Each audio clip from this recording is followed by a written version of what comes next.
नमस्कार दोस्तों। आज हम जिस टॉपिक पर बात करने वाले हैं वो है अजमेर में हुए भारत के सबसे बड़े सेक्स स्कैंडल के बारे में, जिसमें तकरीबन 200 से ज्यादा लड़कियों को धमकाया गया। उन लड़कियों के कॉम्प्रोमाइज पोजीशन में फोटोग्राफ्स लिए गए और उसके बाद उनको रेप और सेक्सुअल एक्सप्लॉइट किया गया।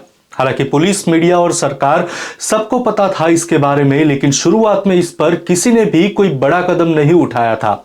अब आप पूछेगी कि क्यों कदम नहीं उठाया था? क्योंकि मामला जो था वो अजमेर का था, यानी कि मुस्लिम बहुआबादी इलाके का, जहां पर हिंदू मुस्लिम का विवाद हो सकता था या कम्युनल राइट्स भी हो सकते थे, जिसको देखते हुए पुलिस, मीडिया या फिर सरकार सभी शुरुआत में चुप ही रहे। लेकिन फिर यह मामला अचानक से एक पत्रकार के सामने आता है और वो अपने साहस और अपनी निडर पत्रकारिता को दिखाते हुए इस पूरे मामले को एक्सपोज करता है। उसके बाद इस पर कानूनी कार्रवाई चलती है। हालांकि ये केस उस समय राजस्थान की हिस्ट्री का पहला ऐसा सेक्सुअल क्राइम केस था जहां पहली बार आरोपियों के ऊपर एनएसए यानी कि नेशनल सिक्योरिटी एक्ट लगा था।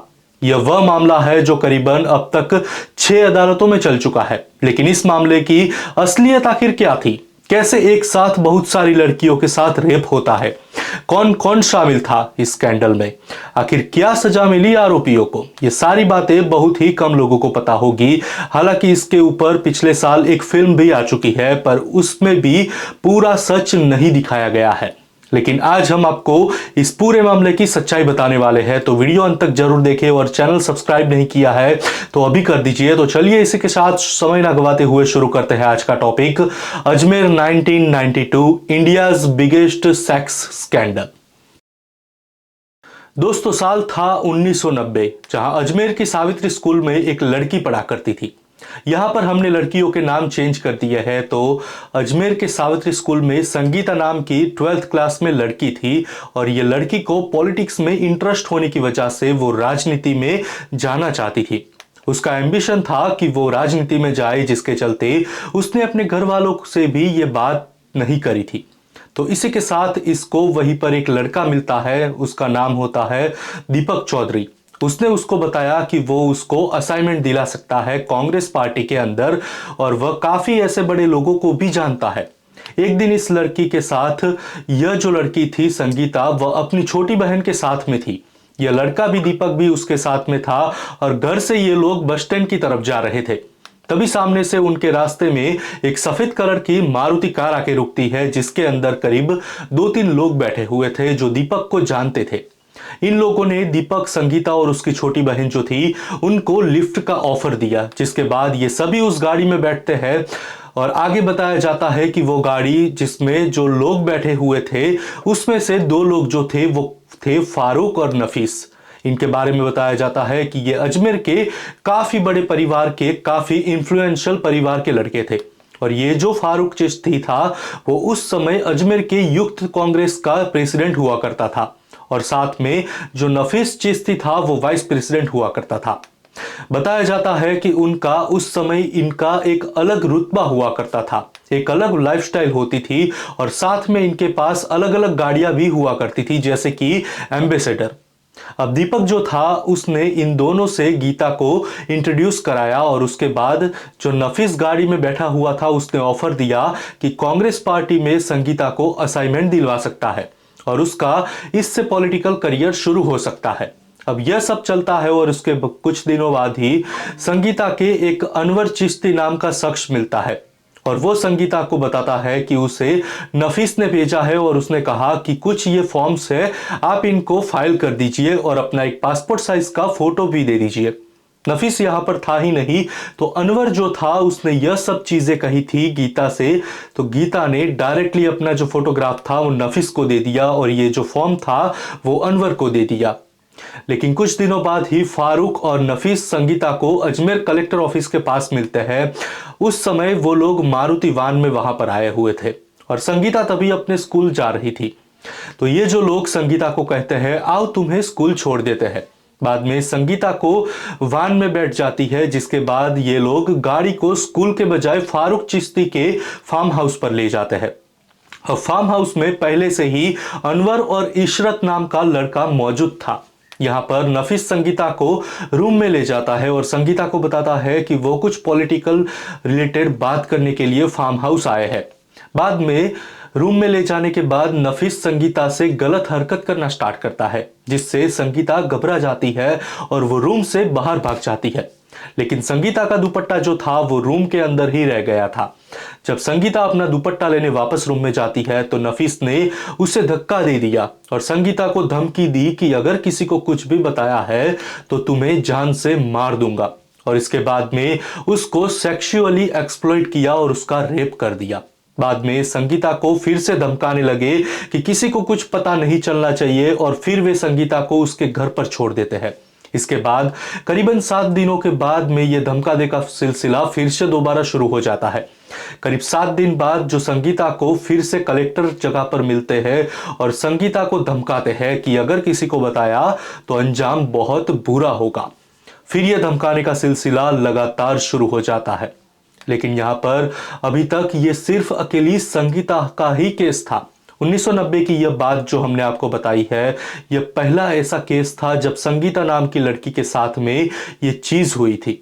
यहाँ पर अभी तक हमने आपको सिर्फ संगीता का केस ही बताया है, लेकिन यह तो बस शुरुआत थी। इसके बाद हुआ क्या कि बताया जाता है कि फारूक, नफीस और अनवर ने सावित्री स्कूल में संगीता के साथ एक और लड़की को देखा जो संगीता के साथ ही स्कूल में पढ़ती थी।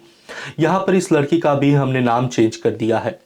शिखा इस लड़की का नाम था। जो जब शिखा को वहां पर गीता के साथ में इन लोगों ने देखा तो फिर से उसके बारे में इंक्वायरी शुरू कर दी और संगीता से उसके बारे में पूछना शुरू किया कि कौन है और कहां पर रहती है और क्या करती है वगैरह वगैरह। उसके बाद में संगीता ने शिखा का इंट्रोडक्शन जो था वो इन लोगों से करवाया और इन लोगों से उसको मिलवाया।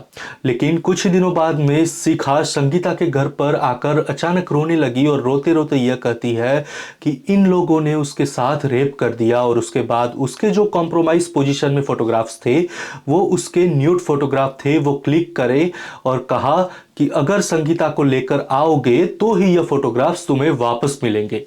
यहाँ पर संगीता और शिखा दोनों एक पुलिस कांस्टेबल से जाके मिलती है और यह बताया जाता है कि वहां पे पुलिस ने आश्वासन भी दिया कि हम मदद करेंगे, लेकिन कुछ भी नहीं हुआ क्योंकि इसके बीच में ये लोग पुलिस के पास जब गए थे तो उसी बीच उन्हें बहुत सारे अलग अलग जगह से कॉल आने लगे और धमकियां भी आने लगी थी। और इसके बाद में कई सारी लड़कियों के साथ में यह लगातार सिलसिला चलना शुरू हो गया था। सोफिया और सावित्री गर्ल्स स्कूल और गर्ल्स कॉलेज की जो लड़कियां थी ज्यादातर उन लड़कियों के साथ ही यह सिलसिला चल रहा था। यहाँ पर सावित्री कॉलेज की एक और लड़की भी थी। अब बात आती है यहाँ पर जनवरी 1991 की, जब संगीता जो थी उसने इस लड़की को इन सब लोगों से मिलवाया। उन लोगों ने इसको संगीता के साथ देखा होगा तो उसके बाद ये उस लड़की से मिलते हैं। ये 15 जनवरी 1991 की बात है जब गीता ने इस लड़की को बोला कि हटुंडी में अजमेर के पास ही हमारा एक फैमिली फंक्शन है और वहां पर सारे फैमिली मेंबर्स भी होंगे, साथ ही यह सब लोग भी वहां पर आएंगे जो कि वो लड़के थे फारूक, अनवर और नफीस। और इस फंक्शन में आने के लिए गीता ने ये जो लड़की थी उसकी माँ को भी मना लिया था। बाद में हटुंडी के लिए जहां पर वो फार्म हाउस था वहां पर जाने के लिए ये लोग संगीता और उस लड़की को तकरीबन 8 बजे पिक करते हैं। बताया जाता है कि मारुति वैन में ये लोग आए हुए थे और जो गाड़ी चला रहा था ड्राइवर, उसका नाम था मैराडोना। उस वैन में पहले से ही एक लड़की भी बैठी हुई थी। इसके पहले की कहानी आगे बढ़ाए हम आपको बता दें कि यह जो स्टेटमेंट है हम आपको जो बता रहे हैं वह सारे के सारे कोर्ट को दिए हुए स्टेटमेंट में से है। तो आगे बढ़ते हैं कहानी में, जहां पर यह गाड़ी आगे बढ़ना शुरू होती है और यहाँ पर एक और लड़का भी था जिसका नाम था सलीम। तो यह जो गाड़ी है वो सलीम के पोल्ट्री फार्म पे रुकती है। अब यहाँ पर वो जो लड़की थी जिसको यह बताया गया था कि यहाँ पर सारे फैमिली मेंबर्स होंगे और ये 5 लड़के होंगे, तो वो अचानक से वहां पर जाकर चौंक जाती है क्योंकि वहां पे कोई भी फैमिली मेंबर नहीं होता है। जिसके बाद उसने संगीता से इसके बारे में पूछा, लेकिन संगीता उसकी बात को टालती रही। उसके बाद नफीस, इशरत और फारूक पहुंचते हैं। बाद में ये लोग वहां पर शाम के 3-4 बजे तक रुकते हैं। वहां पर फिर निकलते हैं वहां से और फिर उस लड़की को उसके घर पे छोड़ दिया जाता है। लेकिन यह सब पहली बार था तो उसका ट्रस्ट जीतने के लिए यह सब कुछ किया जा रहा था। बाद में करीब 2-4 दिन बाद ही संगीता एक बार फिर से इस लड़की को बोलती है कि फिर से उसी पोल्ट्री फार्म पर चलना है और बाद में ये उस पोल्ट्री फार्म पर जाती है जहां पर इशरत नाम का लड़का पहले से ही था। बताया जाता है कि इशरत ने ही इस लड़की को सेक्सुअली एक्सप्लॉइट किया और फिर उसका रेप किया था और बाद में उसको घर छोड़ दिया था। एक और लड़की और उसी के साथ भी यह सेम चीज हुई थी जो बाकी 2 लड़कियों के साथ हो चुकी थी। इस लड़की के बारे में बताया जाता है कि अगर सबसे ज्यादा किसी लड़की का सेक्सुअल एक्सप्लॉइटेशन हुआ था तो वो इसी लड़की का हुआ था जो सावित्री कॉलेज में पढ़ती थी। बताया जाता है कि 4 लोगों ने अलग अलग टाइम पर अलग अलग बार इस लड़की के साथ कुकर्म किया था। एक और लड़का भी यहाँ पर था जिसका नाम बबली था। वो लड़के बताते थे कि बबली जो है वो अमेरिका से आया था और ये हमारा बॉस है। और वो लड़की को ये लड़के बताते हैं कि हम जब भी बुलाए तुम्हें यहाँ पर आने के लिए आना पड़ेगा। यहाँ पर बबली ने भी इस लड़की को सेक्सुअली एक्सप्लॉइट किया था।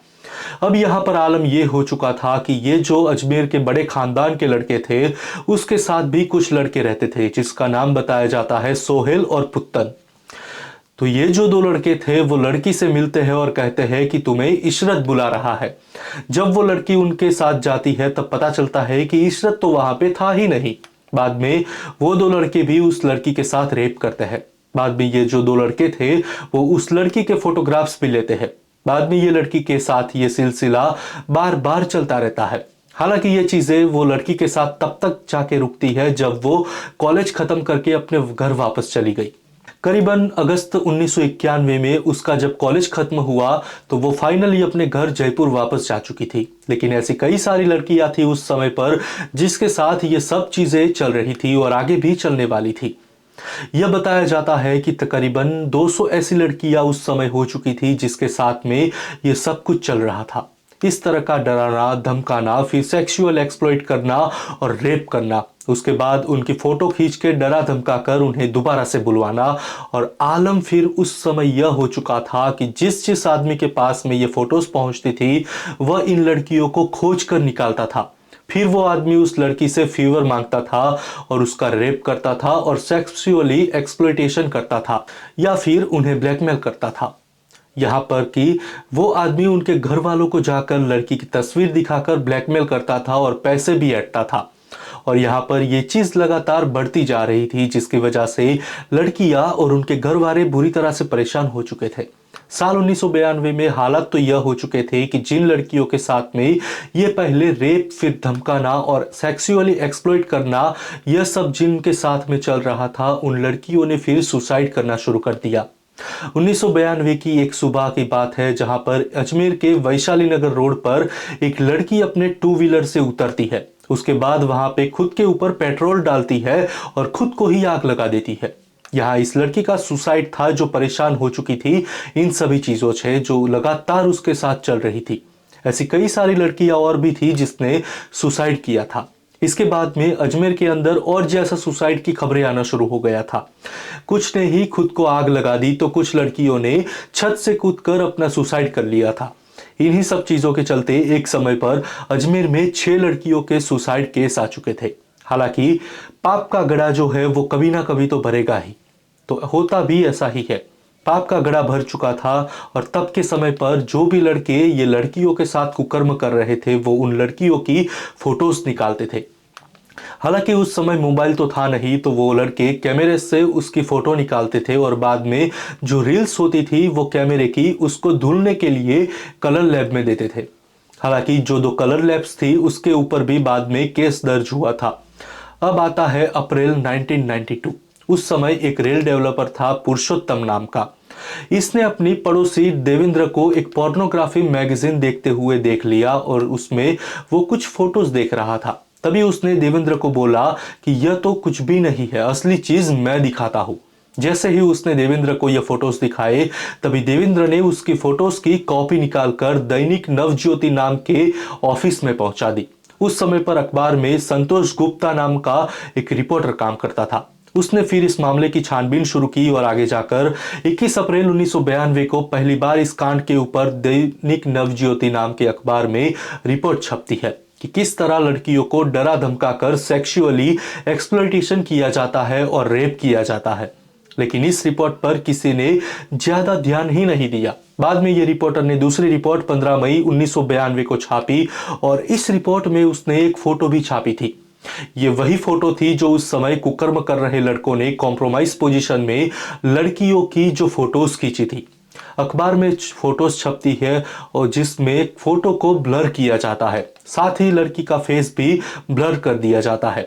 अब इस रिपोर्ट के छपने के बाद ही पूरे अजमेर में भयंकर हंगामा मच जाता है और उसके ठीक 2 दिन बाद यानी कि 18 मई को अजमेर में बंद का ऐलान कर दिया जाता है, जिसके बाद करीबन 3 दिन तक अजमेर बंद रहता है और इसके बाद लोगों में भारी गुस्सा भी देखने को मिलता है। एक तरफ मीडिया के पास ये बात चली गई तो दूसरी ओर दिल्ली तक भी ये बात पहुंच गई थी, जिससे सरकार बुरी तरह से हिल चुकी थी। मीडिया में वहां पर जो लोग कुछ लोग थे उन लोगों ने इसको मामले को सेंसेशन बनाना शुरू कर दिया। मीडिया इस बात को ऐसे दिखा रहा था कि ये आईएएस और आईपीएस की लड़कियां हैं जिनके साथ में ये सब कुछ हो रहा था, क्योंकि यह बताया जा रहा था कि सावित्री स्कूल, सोफिया स्कूल और कॉलेज की जो लड़कियां थी वो बहुत ही बड़े घरानों से आती थी और वहां पे पढ़ती थी, लेकिन रियल में ऐसा नहीं था।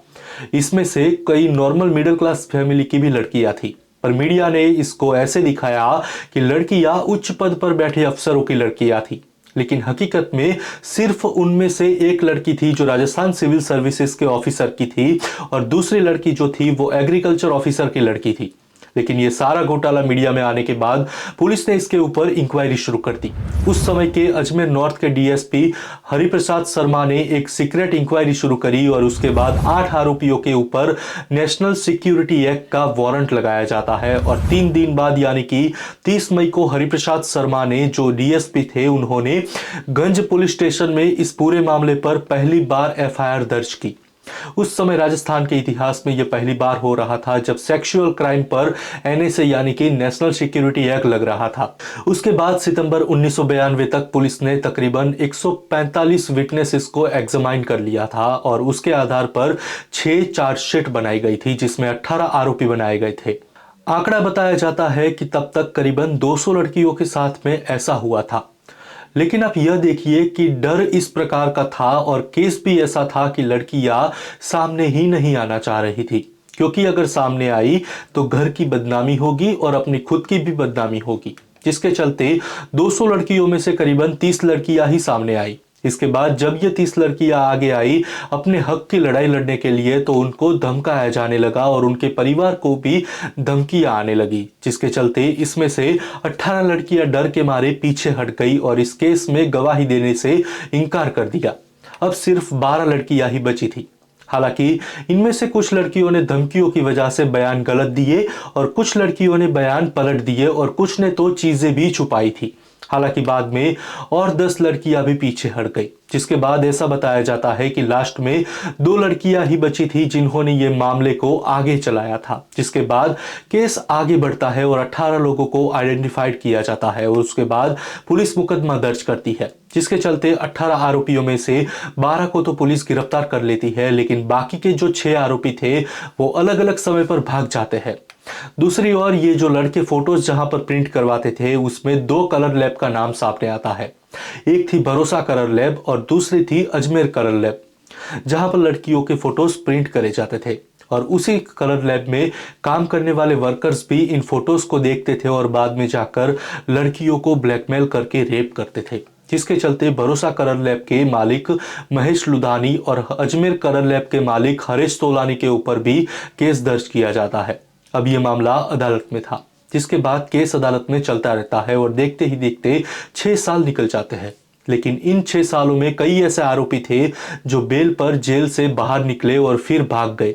लेकिन ऐसा बताया जाता है कि इनमें से एक आरोपी था पुरुषोत्तम, जो कि मार्च 1994 को बेल पर जेल से बाहर निकलकर बाद में उसने सुसाइड कर लिया। लेकिन खबर ये भी आती थी और कई सीनियर जर्नलिस्ट भी बताते हैं कि आरोपी ने सुसाइड नहीं किया था, बल्कि सजा से बचने के लिए वो भी दूसरे आरोपियों की तरह बांग्लादेश या फिर नेपाल कहीं पर भाग गया था। लेकिन इन सब के बाद 1998 में यानी कि 6 साल बाद पहली बार कोर्ट का जजमेंट सामने आता है और जहां पर अजमेर डिस्ट्रिक्ट कोर्ट ने 8 आरोपियों को उम्र कैद की सजा सुनाई। लेकिन इनमें से एक आरोपी था फारूक चिश्ती नाम का, जो कि उस समय यूथ कांग्रेस का प्रेसिडेंट था। उसके लिए यह हवाला दिया गया कि वो मेंटली अनस्टेबल है, मतलब कि उसकी मानसिक हालत ठीक नहीं है, जिसकी वजह से उस पर केस आगे नहीं चलना चाहिए। जिसके चलते फारूक चिश्ती की जो ट्रायल थी उसको जून 1997 में सस्पेंड किया जाता है। बाद में मामला आगे बढ़ा और 2003 में सुप्रीम कोर्ट तक पहुंचता है, जहां पर सुप्रीम कोर्ट ने 8 में से 4 आरोपियों की सजा को 10 साल कर दिया। यहाँ पर एक आरोपी था अल्मास महाराज नाम का, जो भागकर यूएस चला गया था, जिसके ऊपर सीबीआई ने उसके ऊपर रेड कॉर्नर नोटिस भी जारी किया था। अब यहाँ पर यह गौर करना चाहिए कि इस केस में कई ऐसी लड़कियां थी जो बदनामी, डर और धमकियों की वजह से अपना बयान दे ही नहीं पाई थी, लेकिन इन सब लड़कियों में एक ऐसी लड़की थी जो सबसे ज्यादा बहादुर थी, जिसने खुले तौर पर कोर्ट में आकर भी गवाही दी थी और आरोपियों को भी पहचाना था, और यह भी कोर्ट को बताया था कि किस तरह से उसके साथ गैंगरेप हुआ था, कौन कौन लोग उसमें शामिल थे और बाद में कैसे उसको ब्लैकमेल किया गया था। लेकिन बाद में यह बताया जाता है कि 2005 में यह लड़की अचानक से गायब हो गई थी, कहीं भी उसका अता पता नहीं चल पाया था। बाद में यह केस लगातार चलता रहता है। इसके बाद फारूक चिश्ती को एक बार फिर 2007 में उम्र कैद की सजा सुनाई जाती है और यह सजा आगे तक चलती है। लेकिन बाद में 2013 में राजस्थान हाई कोर्ट ने फारूक चिश्ती को रिलीज कर दिया और यह कहा कि फारूक चिश्ती अपनी पूरी सजा काट चुका है और उसको अब रिलीज कर देना चाहिए। उसके बाद जो नफीस चिश्ती था, जो वाइस प्रेसिडेंट था उस समय यूथ कांग्रेस का, उसके बारे में बताया जाता है कि वो 2003 तक फरार था, लेकिन तब दिल्ली पुलिस ने उसे पकड़ा था। हालांकि आपको बता दें कि यह केस में समय समय पर लोगों को सजा होती रही, साथ ही कुछ बेल पर बाहर निकलकर भाग भी गए थे, लेकिन उस समय पर एक भी आरोपी ऐसा नहीं था जो जेल के अंदर था।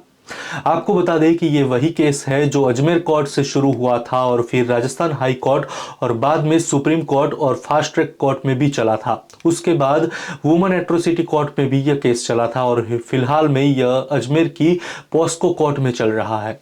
अब इतने सालों में यह केस 6 कोर्ट में चल चुका है। समय समय पर लड़कियों को बुलाया जाता है। इसमें से कुछ लड़कियां तो अजमेर छोड़कर अलग अलग जगह भी जा चुकी है और उनकी शादियां भी हो चुकी है, कुछ की शादियां नहीं भी हुई है। और उस समय की यानी कि 1992 से 2002 के बीच की बात करें तो शादियों का तो ऐसा हाल था कि अगर कोई अजमेर की लड़की से शादी करना या रिश्ता करना चाहता है तो पहले वहां के लोकल पत्रकारों को फोटो कलर लैब में जाकर फोटो दिखाए जाते हैं और कंफर्म करवाया जाता है कि आप देखकर बताइए कि कहीं ये वो तो लड़की नहीं है जो स्कैंडल में शामिल थी, कहीं इसके साथ भी तो बलात्कार नहीं हुआ है क्या। हाल ये था कि ये बातें पूछने के बाद और कंफर्म करने के बाद ही उस समय कोई भी लड़का अजमेर की लड़की से शादी करता था। हालांकि अभी की बात करें तो अभी ये केस पॉस्को कोर्ट में ही चल रहा है, लेकिन इसी बीच हाल ही में यानी कि दिसंबर 2021 में एक महिला पॉस्को कोर्ट में पहुंचती है और जज के ऊपर अचानक से चिल्लाने लगती है और चिल्लाते हुए कहती है कि आप मुझे बार बार क्यों कोर्ट में बुलाते हो, 30 साल हो चुके हैं और अब मैं दादी बन चुकी हूं, मुझे अकेला छोड़ दीजिए।